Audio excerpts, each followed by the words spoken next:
মুস্তাফিজুর রহমান বাংলাদেশের জার্সিতে এখন পর্যন্ত টি-20 ইন্টারন্যাশনালস খেলেছেন 92টা এবং উইকেট নিয়েছেন 110টা।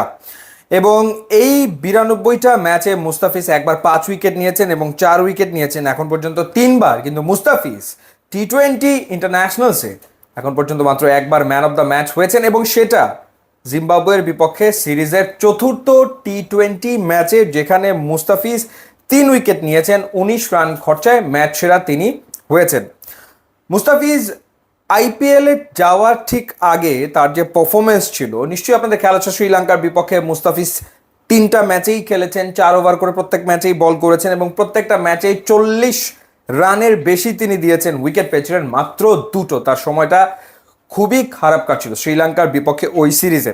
শুধুমাত্র যে শ্রীলঙ্কার বিপক্ষে ওই সিরিজে ব্যাপারটা তা না, গত এক বছরে ঢাকার বাইরে যে 7টা টি-20 ম্যাচ মুস্তাফিজ খেলেছেন, সেখানে তিনি উইকেট পেয়েছেন মাত্র 5টা এবং তার গড় ছিল হচ্ছে 45 ওভার প্রতি। তিনি এই 7টা টি-20তে রান দিয়েছেন 9.54।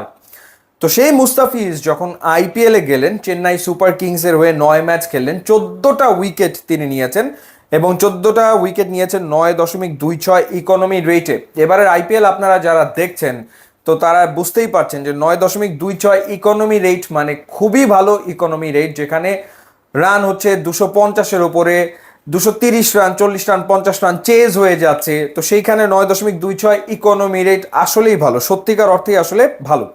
এবং যে 14টা উইকেট মুস্তাফিজ নিয়েছেন, সেই 14টা উইকেটের ভেতরে মুস্তাফিজ 11টা উইকেট নিয়েছেন চেন্নাইয়ের ঘরের মাঠ এম চিদাম্বারাম স্টেডিয়ামে। আইপিএলে খেলে আসার পরই জিম্বাবুয়ের বিপক্ষে আমরা মুস্তাফিজকে দেখলাম এবং লিটারালি সিরিজের যে চতুর্থ টি-20 ম্যাচ বাংলাদেশ জিম্বাবুয়ের বিপক্ষে জিতেছে, সেই ম্যাচটা আসলে বাংলাদেশ হেরে যেতে পারত এবং হারার মতো অবস্থা তৈরি হয়েও গিয়েছিল।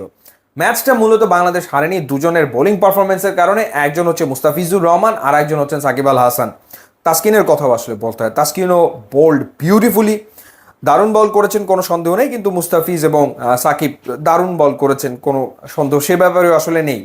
এখন কথা হচ্ছে যে ওয়ার্ল্ড কাপটা যে কন্ডিশনে আসলে হবে, ড্রপ ইন উইকেটে খেলা হবে বা ক্যারিবিয়ান কন্ডিশন, এবং চেন্নাইয়ের ঘরের মাঠ চিদম্বরম স্টেডিয়ামের যে উইকেটের ধরন, যে স্লোনেস, সেরকম হওয়ার চান্স যথেষ্ট রকম রয়েছে।